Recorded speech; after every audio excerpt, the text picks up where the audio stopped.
something in here with us. We have no weapons of any kind.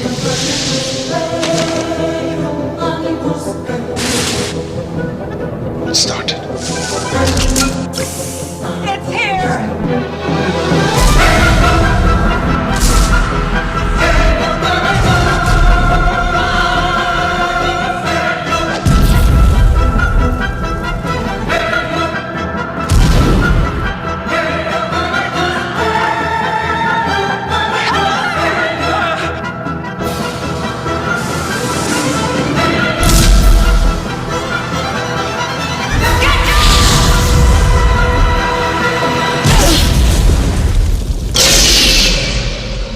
Although edited for television, tonight's thriller contains scenes of suspense and violence which may be unsuitable for young viewers. Parental discretion is advised. It's going to be an interesting approach on this one because we're covering so much material and it's not all going to be in one place. So my thinking is that we actually start with Alchemy, since that's a full miniseries and should ideally be a full episode of the show, and then progress from there. Okay, cool. Excerpt from Rumble writer John Arcudi, The Horror News Network interview, written by Nick Banks, published December 22nd, 2017. Horror News Network. You have worked on a number of comics based on popular science fiction and horror films. Do you have a favorite series? Is there a film or television property that you would love to write that you haven't had the chance to? Arcudi. My favorite series has nothing to do with the property, but my collaborator, Richard Corben. We worked together on Aliens Alchemy, and to get a chance to work with just about the greatest living comics artist was incredible. It would have been nice if I could have written a better script for him, but that doesn't take away from the sheer joy and awe of the experience. He's a master of the form, and he's the reason I was attracted to comics in the first place. So it's literally a dream come true. Doesn't happen often. So I guess the first question, did you pick up Alchemy when it was coming out, or was that something you came to later on? A lot of these Aliens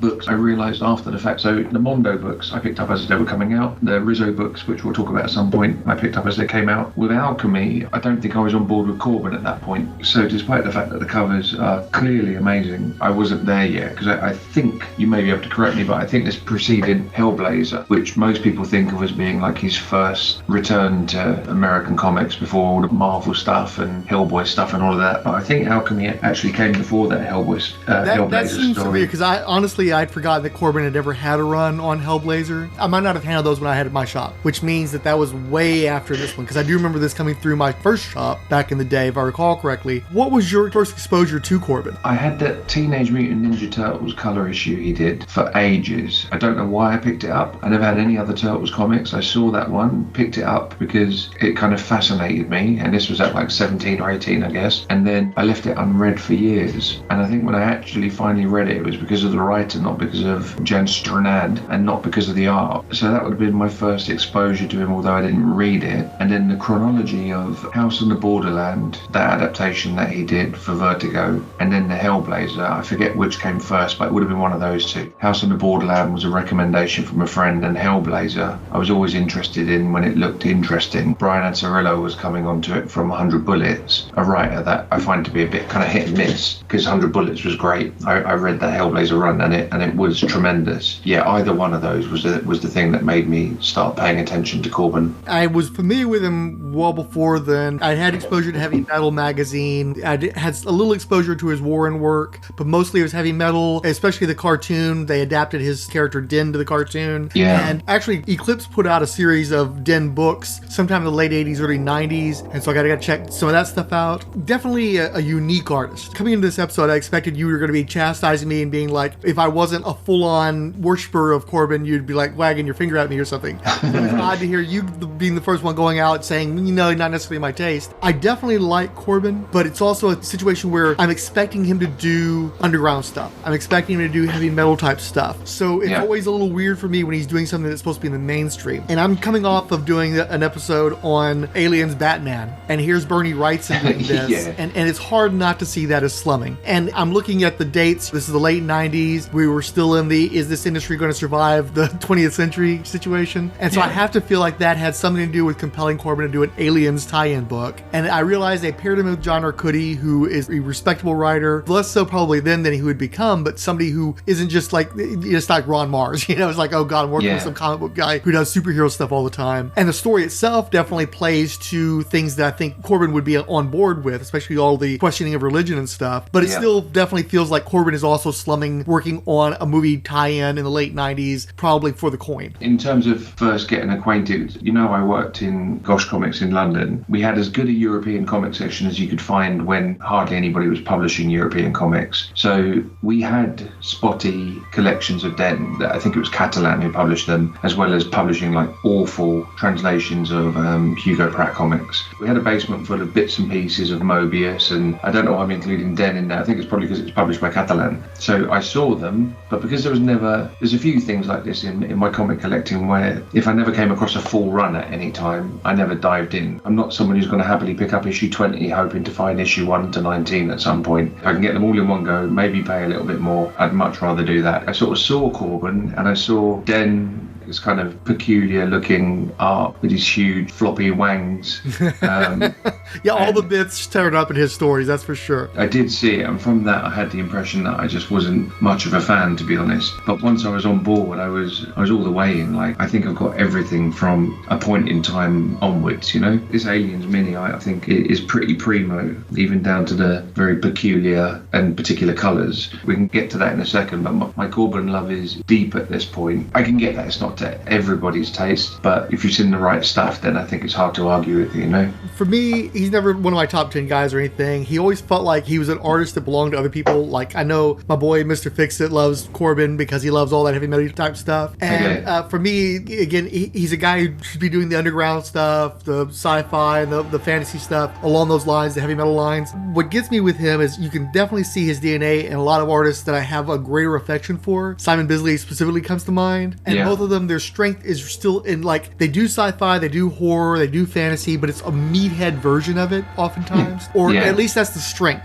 Like, I went back and I looked at the Den stuff that was done for, I think it was Eclipse, where he was going much deeper into the lore and really moving past the actual character of Den and building more into the world, which I'm sure you've read at this point from what you're telling me. And that's much more serious stuff. I'm not attracted to that. I read it, but I'm not really attracted to that because the things I like about Corben do tend to be the big heavy metal album cover elements of his work. And I do like it when he does more political type stuff. Again, like this story is critical of zealotry, not necessarily religious zealotry, although it definitely trends that way, but ultimately maybe not as much as you would think at the beginning of the story. And I think he's good for that kind of thing. I don't necessarily want to see him on anything that's more mainstream. Like Aliens is about as mainstream as I would want to see from him. And again, because of the level of violence in this work, it suits his strengths. But I wouldn't necessarily want to see him do like a Colonial Marines miniseries after this or something like that. It's like it needs to be a little weird, a little off the beaten path for it to feel like it's appropriate for him. But what I will say is, especially when it comes to his colors, I tried to watch a little bit of a cartoonist kayfabe where they talked about the techniques that he uses, and I just couldn't get through it. I kind of skipped through it a little bit because I can only stomach so much of the self-prostitution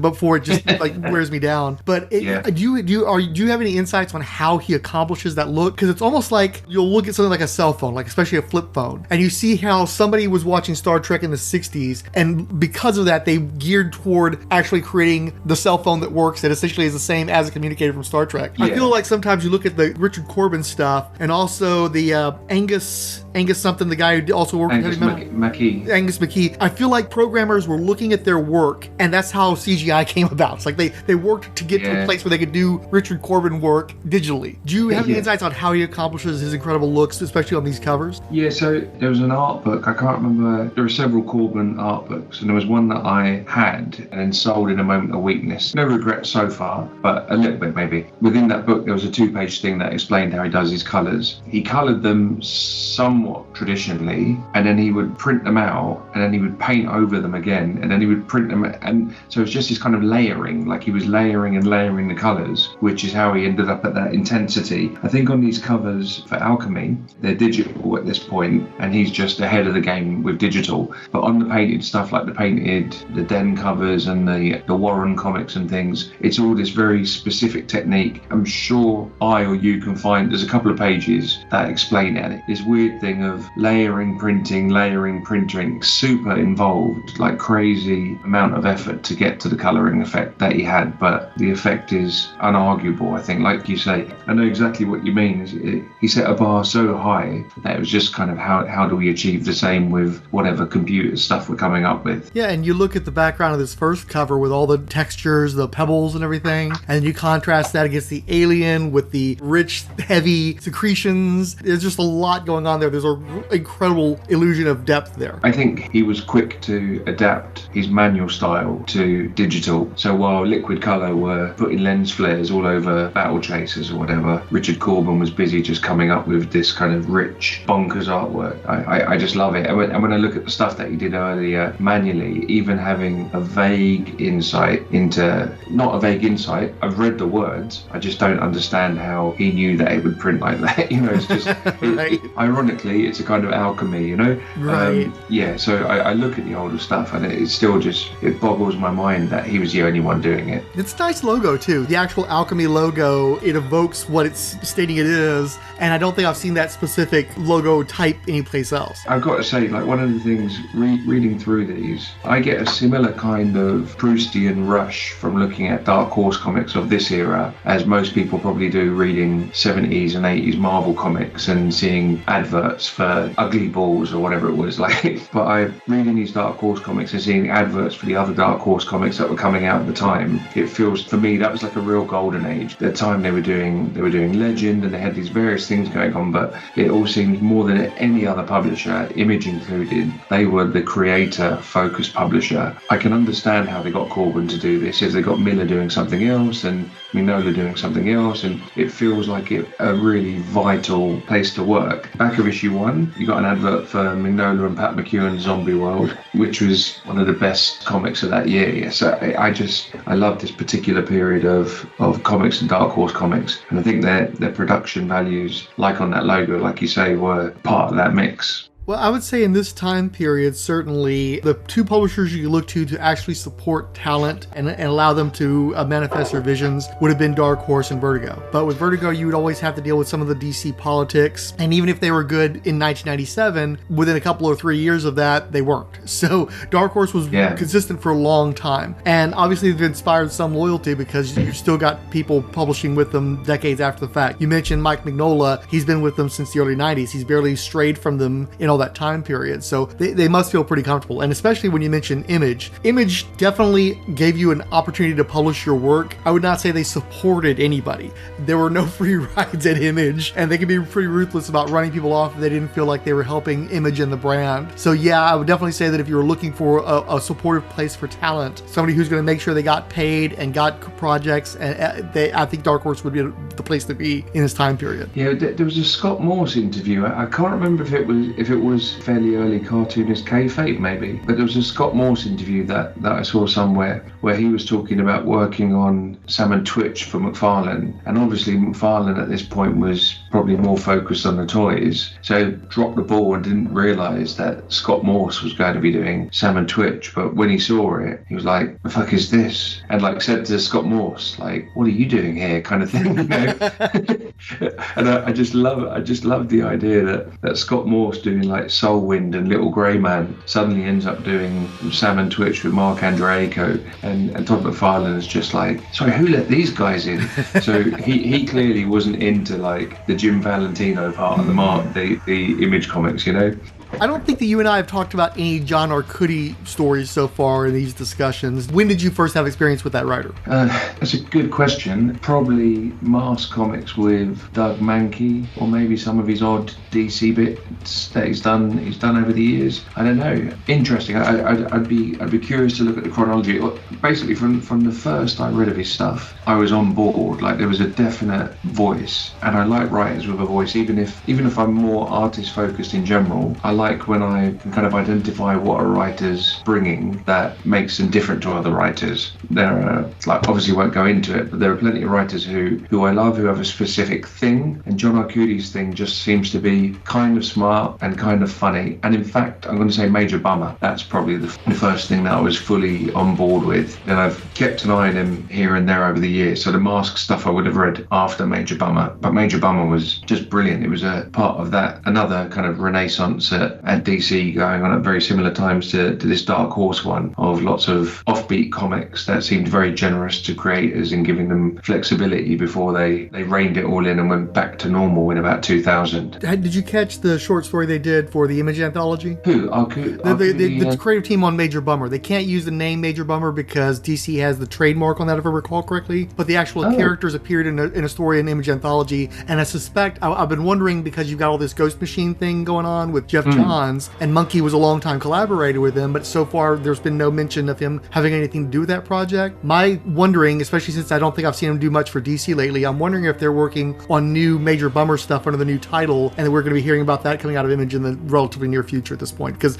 the anthology story was last year or maybe even 2022, so it's been a little bit since I've heard from either one of those guys in that regard. But in general, I don't think I've seen anything by Monkey in a while, so I'm wondering if they're stockpiling material for that. Well, Monkey did that big Swamp Thing mini with Jeff Lemire. He did an oversized Black Label Swamp Thing, and he's currently doing a Jason Aaron Batman in Space story mini-series. So he is still doing stuff at DC, and that is inking himself. Unfortunately, it's coloured by David Barron, so it looks awful. That guy's rough. But despite being like really detailed, I think Monkey's pretty fast, so I'm not discounting what you're suggesting, and I'd love the idea of more Major Bummer, because that was a particularly quite a unique world. I've got to say, I dropped the ball on that anthology, but it feels like every issue, oversized, overpriced, and every issue had a little chunk of gold in it, and it's just quite annoying, you know. When I look at 6 issues of an anthology, or in this case 10 or whatever, and I could reasonably chop it down to about 2 issues of really good stuff, it kind of pisses me off to spend £8 an issue, or $10 an issue for,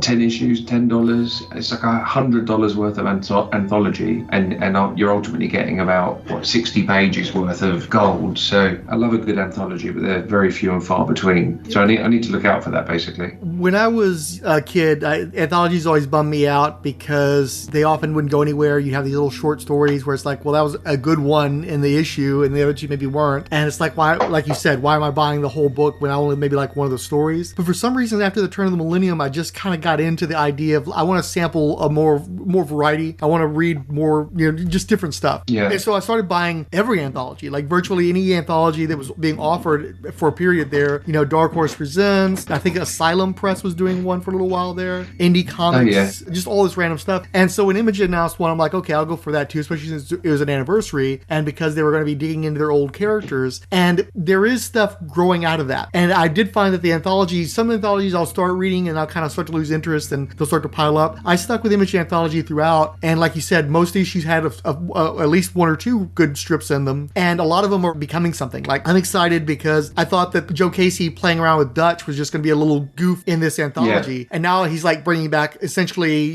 serial number filed off Youngblood, and he has an ongoing series coming out of that. So it's like, oh, this is actually a thing. It's a serial, and now it's a mini series, and now it's going to be an ongoing series. They just had a lot of stuff that, for my interests with the Image stuff, they satisfied me, even though I know the price point was high. And of course, I benefit because I'm in the country it's being produced in, and I'm getting the stuff at a substantial discount, so it didn't hurt my pocketbook as much as it probably hurt yours. Yeah, I've picked up a couple as back issues when having realised that there's stuff in them, and that major. I believe there's one issue that for some reason goes for silly money, and I think that reason that is that it's got like a James Tinian thing in it, and so it's got all that kind of, this could be the next whatever. Like, all of his titles are the same, right? Like right. The boy by the lake in the well with the knife. Right. The ghost thing that he's doing for distillery, that kind of stuff. Yeah. I picked up a couple of issues because there's stuff in them, but it's because I've managed to find them at a reasonable price on eBay. But it looks like getting a complete set is probably going to be prohibitive, particularly because of that Tinian story. But talking of aliens, did you see the Oni anthology, Xeno, Xino? I don't think so. No, it's not ringing a bell. That was edited by Zach Soto, who edited Kaiju Max and is a DC decent comic artist in his own right, someone I follow on Twitter, but he put together a 3 or 4 issue oversized fat anthology of very good colour sci-fi stories. So if you like a good anthology, I think it's just been collected, and that's good stuff. I'll look into it. Yeah. Dave Lapham, Xander Cannon, Justin Jordan, Dan McCade. Every issue's got decent stuff in it, and it's all quite kind of ambitious, and the covers are amazing. Yeah, I think I missed it because I would say in probably like the last year or so, there was a time, a long time, like 20 years, where I pretty much read the Solicitation catalog cover to cover. And then in recent years, I've just been slipping. At this point, I just sort of scan through it, and so it's easy for me to miss something like that. So I'm glad you mentioned it to me. Yeah, I mean, it's practically impossible now, right? I mean, the splitting, I've not paid money for previews since working in retail. I was like, why would I pay money for a catalogue? But even when I lived in Spain, they had a shop copy that I could leaf through to place my order. So once a month I'd go in, stand at the counter and go through and pick out stuff that I wanted. That was pretty neat. But at this point in time, like getting like that amount of paper and spending $5 even before you've even decided if you want anything. So I don't bother, and I can't find a decent kind of online resource that puts everything in one place. So I'm out of touch and rely on sort of secondhand info to realise there's good stuff coming. So I think I probably miss a lot more than I ever have at this point. I will say, if you keep an eye on sites like The Beat and Bleeding Cool, they usually will do a publisher-specific roundup of all the stuff they're soliciting ahead of the actual release of the previous catalog. So that's one way to keep up with the bigger publishers. And then there's a site, First Comics, because they use the same sort of logo branding and they may be affiliated with the Chicago company. And it's a boring site because all they have essentially are logos of whatever publisher they're discussing. But they will put everybody on there. Ahoy and Oni and the people that you know of. It's like almost every little micro publisher will get their one little blog post talking about what they've got coming up in the previews ahead of it coming out. So that's a one-stop shop if you're trying to find something like that. Oh, that's good. Okay, that's a good steer, because I miss mine checking Newsarama and getting Marvel, then getting DC and having some sort of structure to it. Whereas now those sites are all just full of multimedia stuff, and I just hate it. You can't see the wood for the trees. So yeah, I finally deleted I'll check that out. I couldn't bother with them anymore. It was just ugh. So anyway, let's get back to Alchemy though. Yes. Good talk. Aliens Alchemy #1 was released on September 24th, 1997 per Mike's Amazing World of Comics. It ranked 113th in unit sales among Diamond Comic Distributors' top 300 comics, 94th in dollar share for the $2.95 comic, with 23,695 copies reportedly sold. It ranked below the first issue of a largely forgotten Hawk and Dove miniseries, the first issue of Jeff Matsuda's Kaboom, and Vertigo's The Books of Magic #42. Alchemy #1 ranked ahead of the 9th issue of Strangers in Paradise Volume 3, and the second issues of Impulse Annual and the Inferno miniseries. This would be the Legion characters, I recall. 2 X-Men titles and Spawn topped the charts. The top Dark Horse titles of the month were Star Wars Dark Force Rising #5 in 56th place, Fall of the Sith Empire #4 at 67th, X-Wing Rogue Squadron and the Empire Service #2 at 83rd, Aliens Alchemy, and Zombie World Champion of the Worms #1, rounding out the top 5 in 134th place. There was no Predator titles this month, but a Starship Troopers one-shot was released. Solicitation copy reads, Toke's a second-generation survivor, born of a transport crew that crash-landed on a deserted backwater planet. He may have discovered a means of getting off the mudball, but he's also discovered another impediment, the deadly cargo the ship was carrying. I noticed too that they've got John Pound coloring Corben on the miniseries, and of course that's not a name you'd necessarily associate with franchise material, and we're actually going to talk about him a little bit in another Aliens project. It's interesting to have another one of these underground guys obviously getting a paycheck, piggybacking on Corben's paycheck. Yeah, I mean, I think of him, he was Garbage Pail Kids, right? Maybe.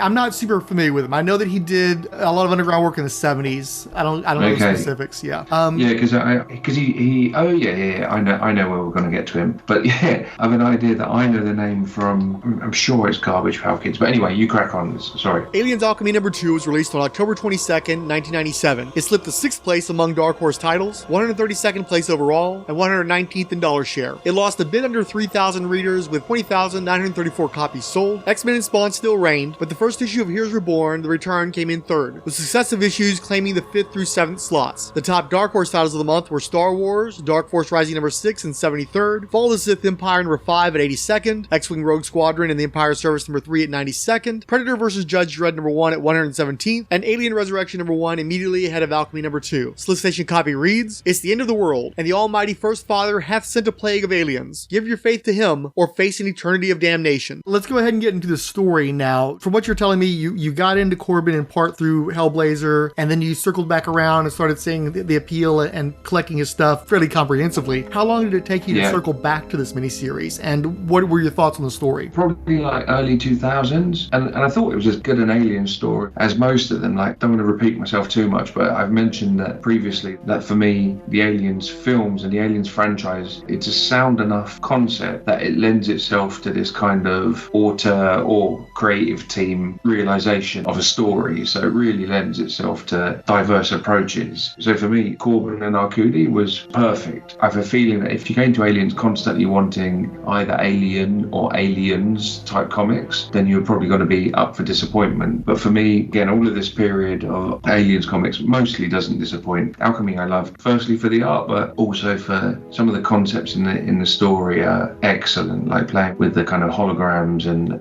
that kind of aspect with it, kind of this throwback culture that doesn't quite understand the technology that's in front of them. And then, I think it's pretty clever. Aliens Alchemy number 3 was released on January 2nd, 1998, over 2 months late. It actually rose a few slots to 127th place, easily outperforming the also delayed second issue of Alien Resurrection. Both titles have slipped below 20K, with Alchemy selling 19,713 copies for 115th place in dollar share. The Heroes Return debuts of Fantastic Four and Captain America topped the chart, followed by the usual X's divided by a spawn. The top Dark Horse comics of the month were Star Wars: The Last Command number 1 at 57th place, the Shadow Stalker one-shot at 77th, X-Wing Rogue Squadron and the Empire Surface number 4 at 89th, Predator vs. Judge Dredd number 2 at 122nd, and the Alchemy finale closing the top 5. Solicitation copy reads, "The end of the world is at hand, an eternity of damnation awaits. But two siblings, Toke and Rachel, aren't buying into all the death and destruction. They have a hunch that salvation rests within the haunted transport ship that brought their ancestors to the planet hundreds of years ago, but there might be an alien or two along the way." Big behind the scenes, but we're recording a session where we're talking about a lot of different alien stuff all at once. And we're leading with this because I know this is going to be the most comprehensive thing that we talk about. There's a whole mini-series, there's a whole episode unto itself. But having read a bunch of alien stuff in a very short period of time, because, I was lollygagging, so I mostly read all this stuff in the last few days. I started with the first couple of issues because I had in my head that this was a 4-issue miniseries rather than a 3. So knocking out the first 2, one of the things that I did really enjoy about it is that while the alien is definitely a major motivating factor in the story, it's really not about the alien. It's really about the culture. It's about the ideological oppression and the conflict between regressive elements and progressive elements, even though realistically, if you're looking at the information, it's weird because it's almost like a pro-industry story, even though so much of it is wrapped up in ecology. And again, no major spoilers here, but essentially you have a religion that's based around a variation on the book Silent Spring, which inspired the environmental movement in the United States and I think globally in the 1970s. And so you've got these radical environmentalists, but again, they take it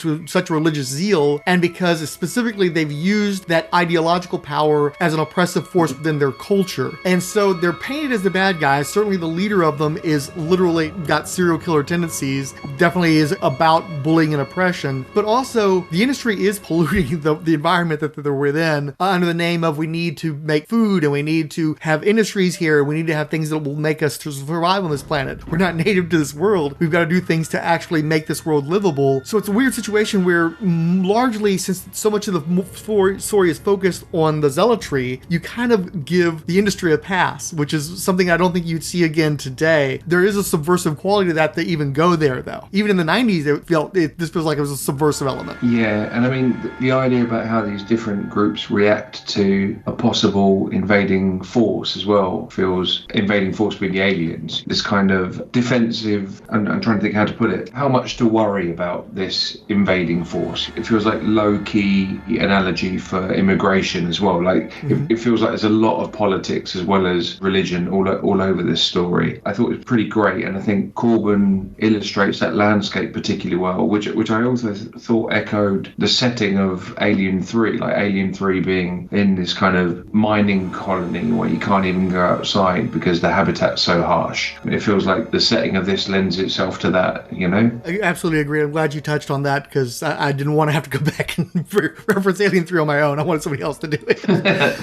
Somebody else could talk about Alien 3. Right. Thinking that the miniseries was 4 issues, I read those first couple of issues and then I'm like, okay, well, I'm halfway through the miniseries. This is the most substantial element. I need to maybe focus on all these little short stories. And I read all of those. And then I'm coming back to Alien 3, there I go. I'm coming back to Alien Alchemy last night and realizing, there was only the 1 issue left. I wish I just read the whole thing all at once. And it was weird for me because jumping in at 3 with a few days distance and a whole lot of alien content in my brain, separating them, I was out of my depth because the third issue starts with a flashback sequence and I've forgotten what the context is. So it's almost like coming into the story, into a new story. And I really like the third issue. I like the first two issues, but I like the third issue because it really is an alien story by the third issue in a way that it's maybe not so much in the earlier issues. The alien attacks are very much in line with the movies and the franchise, but everything else, the imagery, you've got all these, again, you've got robed religious people, you've got this very desolate environment that's not windy or rainy like it normally is in the movies. This is sort of a desert environment.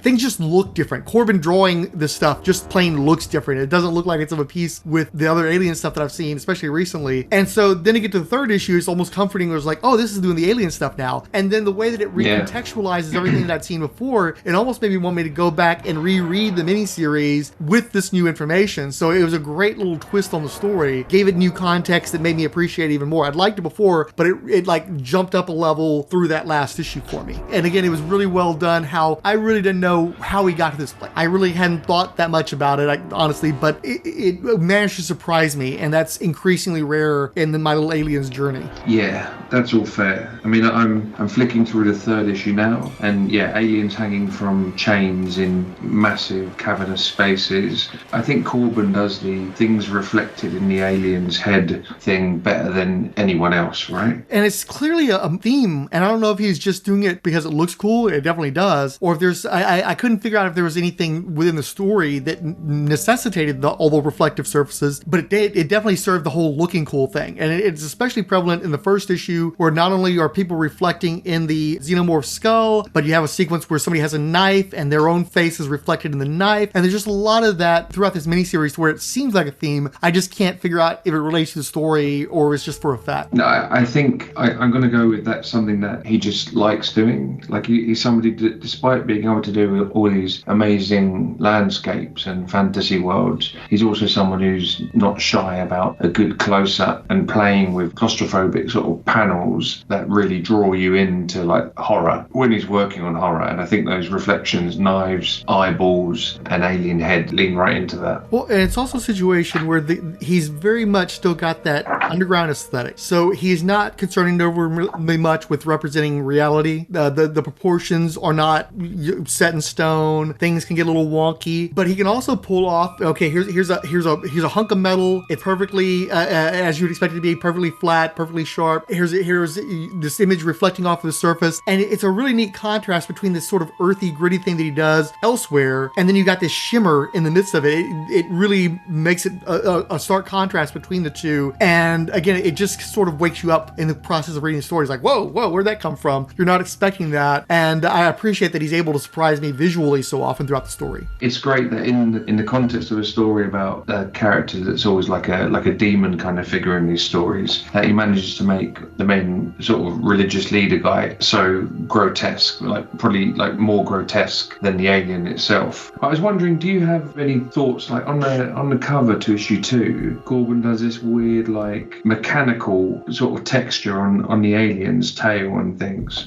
It echoes a panel that's inside. There's a panel inside which is the alien and somebody riding one of those sort of Stan Sakai little dinosaur things. Well, and then the cover is the same, but it's got this weird texture to it all. Well, and not just that, but you have this sort of lizard thing coming off of it that looks like something like Mayan or Aztec. So yes. it alludes to that sort of religious element to the story, the faith element. Well, I looked at that over and over, and that's just like a weird tangent. So that's like this character's riding this dinosaur and the head sticking out here, but it's actually one of the rare occasions where the colours fail because it looks like it's on the same plane as the tail, so it looks like it's coming out of the alien when actually it's just a background element. It's the same as appears inside where this figure's riding the dinosaur, but it's a slightly different layout. It just looks a bit odd. But I thought the same thing. I was like, that's a weird thing, you know? It looks like some amazing Robo Aztec Tom Strong issue 2 type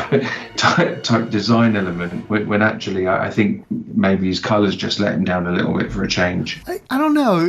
I mean, this guy's pretty accomplished. I think he would know because it's clear in the cover, like you said, that he's recreating an image from the book, and it could be that he did the cover first and then he redid it in the book to be like, no, sorry, here's the corrected version. I kind kind of think it's the other way around, though. I think he did it in the book, and then he wanted to do something more representational on the cover, and that's why he integrates the lizard into it, because he could have easily, like, we're seeing the saddle of this other creature, and no, it's not the saddle. That's, well, no, she does appear to be riding something.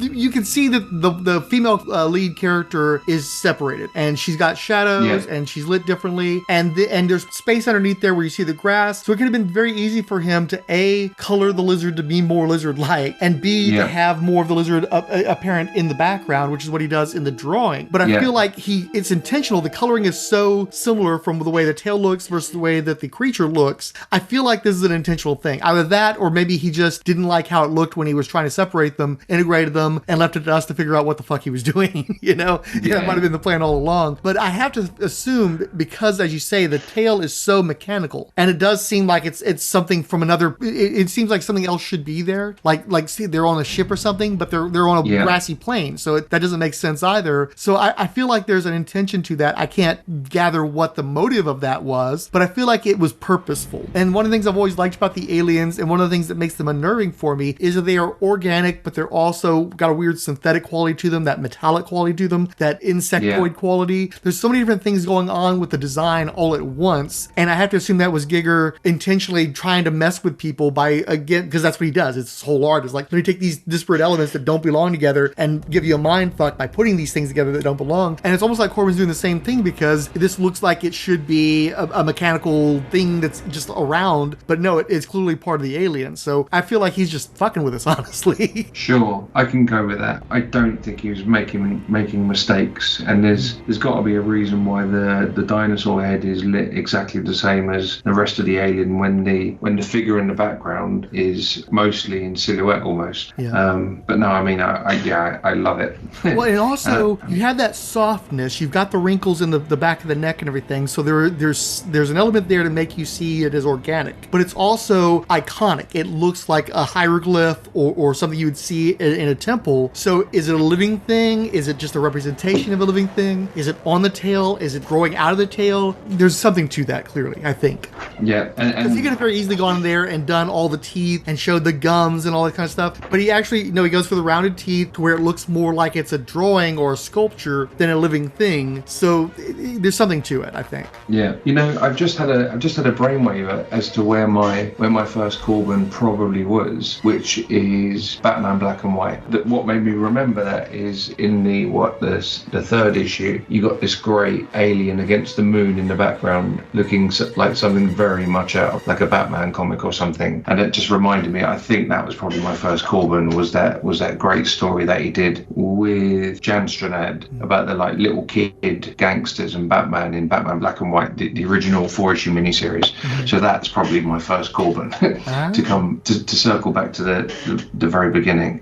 And that the main image that I remember from that, going back about 3 minutes, is the reflection of the little kid gangsters or Batman, is it, in the pool of blood on the floor from the kid who's been shot in the gang war. All comes together. And again, all comes together in callbacks. Alien 3 again. So beyond the religious monk qualities to the people on this planet, we also have our synthetic that's been disabled, but it's still a key source of information and guidance in the babysitter character. And then obviously this wasn't intentional at the time, but because you've got a synthetic that's babysitting the only survivors of a plague and raises them from infanthood, so they're seen as paternal figures. So you've got Raised by Wolves, which is another Ridley Scott project that he did for HBO. And then you have Bishop in Alien 3. You've got some weird synchronicity going on here. Yeah, fair comment. Overall, this ranks pretty well for you on your Aliens list? Yeah, I'm going to say pretty close to the top. I think it's up there with Aliens Labyrinth for me. Talking about Predator Captive, probably before we spoke about this, and how that Predator Captive was basically Aliens Labyrinth as a done-in-one Predator story. Aliens Labyrinth outstays its welcome a little bit, not art-wise, I could look at the art all day, but story-wise, it felt like a bit of padding on a 4-issue miniseries, whereas I think you're right with this, with Alchemy, you're very much left wanting more. A 3-issue miniseries of Corben and Arcudi doing this stuff doesn't feel like enough. Yeah, it is funny, especially having read so many blasted miniseries at this point. All the 4 issues seem like they're either a little too long or I want more and they're a little too short. It's like I want you to develop it more, or you were clearly padding it. And this one was nice and tight. I don't think there's anything that you need to cut from this. I don't think you need to add to this. This just works really well as a 3-unit story. Obviously, the art's great. And speaking of the art too, what's your page? What page do you want out of this miniseries? I think possibly that page from issue 2, the one that's emulated on the cover. Okay. I think that's the one that struck me most. Or failing that, the one with the alien hanging from the chains. There's a lot of great pages, and he does throwaway stuff with the scene setting, which is there's stuff that he does with amazing. Yeah, I like that page a lot. The right hand page, where the brother who's in the religious sect is sort of gesturing towards the city. That was definitely one of on my short list. The one I ended up going with is the same issue, but it's a little bit later. It's nothing major. It's the alien going after the barmaid, and it's just her on the page, and you see her reflected in the alien's skull, and the alien's coming after her. Just because I like the drawing, I would be happy with any of the pages in here. The page with the brother was definitely one of the ones I would like to. I don't think there's any pages in this book that I would refuse, obviously, but there's just something about how he draws the female face in those 3 panels, her reflection in the alien, the menace in the alien's face as it's looking back at her. The lower portion with the drunken guy I don't really care about, but those 3 panels just worked really well for me. So of all of them, that's one I would want the most. Yeah, no, that's fair. Oh God, it's so good. Yeah. I'm not kicking any of these out of my collection. If I can get any of these pages, I'll take it. Yeah, I mean he's a pricey guy to get anything by, obviously. And it's amazing, like looking through this book. He's not an image guy. Do you know what I mean? There's no let me make every page a winner, like a banger. They're all great in their own right, but for very quiet reasons. And a lot of time it's just because it's got cool drawings of people on it. But he doesn't do that thing of messing pages around to make them more appealing page by page. Right. You get pages which at a glance could look quite boring compared to other pages, but there are some like genuinely amazing pages throughout. And going back to the colours, John Pound didn't colour much, but he's perfectly suited for Corben. Like it reminds me a little bit of like Bjarne Hansen's colours on House of Secrets over Teddy Christensen. It's all these quite sort of nauseating greens and purples and blues and things put together in a way where the overall effect is quite unsettling, like much more so than most other colourists around. If you flick through this book, it's utterly unique to look at. Happy days. I was glad to read that, and I think I might actually reread it before it goes back in the boxes. Yeah, that's another thing that was nice. It was just smooth. There's not, even though there's a big info dump in the 3rd issue, it just goes down smooth. You can start, there's no bog, so you can definitely easily do that. Aliens Alchemy was never collected into a single edition in the United States, but it proved popular in France. Toth released it as an album in 2001. Then Weta Vestron offered a black and white hardcover in 2016, with a full color cardstock album following in 2018. The story was collected and cover featured by Dark Horse in 2008's Aliens Omnibus Volume 5, while Marvel Comics featured it in 2022's Aliens The Original Years Omnibus Volume 3. That edition added a new cover by the late Carlos Pacheco.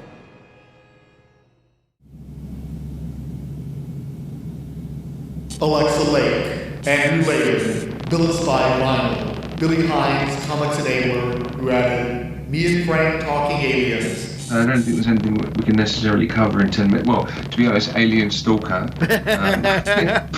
What a book. But 10 minutes is probably still optimistic because I don't have necessarily strong negative feelings about many of these, but Alien Stalker comes pretty close. What a dog. Boom, motherfucker. And Churchy Dragon, Captain Entropy, Chris's Backbooks for Beginners, Chris Dunford, Chris Lydon, Dario Rodera, Denny Kidd wrote David Lloyd and Mr. Hines beneath the same umbrella. Who says Mondays are unlucky? Another day in the Corps. I love the Corps. Never seen Stevens and Rizzo name checked on the same project before either. I'll have to pluck Wraith from the quarter bins next time I'm panning for gold. Seeing Aliens Lovesick. Now that I have all 3 issues of Silicon Horizon on my shelf. That's an obscure and vapid one for your underguides whenever you steer under Tundra again. no pressure. Man, it'll be a shame when y'all exhaust the DH catalog. Given where the franchise is headed, I'm not too eager to sniff around modern Aliens comics. Nobody's going to do anything interesting.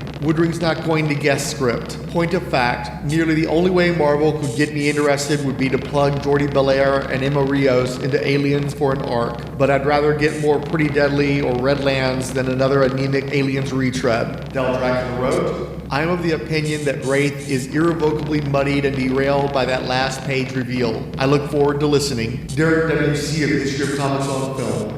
Dirk Ashton. Ed Moore at Teal Productions. Gavin Rizza, hashtag True Believer, yes. Gregory Litchfield, Hobo613. I Was Joe Was. Julie Raoul. Kailash Swalamuki. Writer and Media in Charge. Keith G. Baker. Lamar the Revenger / Easter Bunny. Lorenzo Sweetstack. Lucretia, Maxo, Once Upon a Geek, Petros Gaspar, Professional Dwayne Sim at Living Sugar Pancakes, Relatively Geeky Podcast Network, Richard Field, Scott X, Seth Inkablot, Siskoid, Superbound, and Talk Dirty to Me. This has been a Rolled Spine podcast. All audio samples are believed covered under fair use laws. No copyright infringement is intended. Coming in April, Dark Horse presents Species.